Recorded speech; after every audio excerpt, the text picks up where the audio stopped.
paulit po?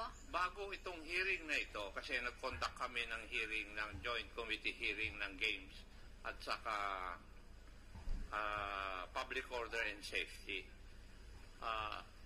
Doon una na ikaw ay na citing contempt. That is why you are here today. Magmula nung hearing na yon, nag-usap na ba kayo ni Honorable Fernandez? Kasi marami siyang alam na hindi ko alam eh. Hindi, investigator ako, Iha. Sana matandaan mo yun. Makuha mo yun. Kasi pagpasok ko dito kanina nung ikaw, ay kung magtingin na kayo ni Honorable Fernandez, may ibig sabihin eh. Oo, lingon ka ng lingon sa kanya. Akala ko nga siyang abogado mo kanina, Iha, hindi si Attorney Topacio eh. Wala. Nag-textan kayo o nag-usap kayo sa cellphone? Yes or no? O bakit ka nakatingin kay Honorable Fernandez? O nangungumpisal na siya? Once lang po. Ang text o pag-uusap? Text and usap po, once lang po. So, once na text, once na usap? Yes. Opo.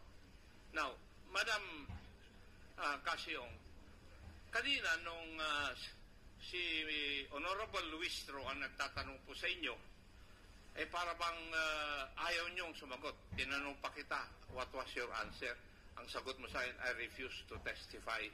Bakit noong si Honorable Gutierrez at saka si Honorable Fernandez ang nagtanong, relax kang sumagot. Kaya tuloy ako, hindi nagtanong kanina.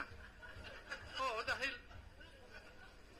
kanina refuse to testify ang pamoy, sagot mo ihain. Oo, kaya tuloy hindi na ako nagtanong. Pero napansin ko nung yung mga gwapong lalaki ang nagtatanong, eh sumagot po kayo. At relax na. May I know the reason why?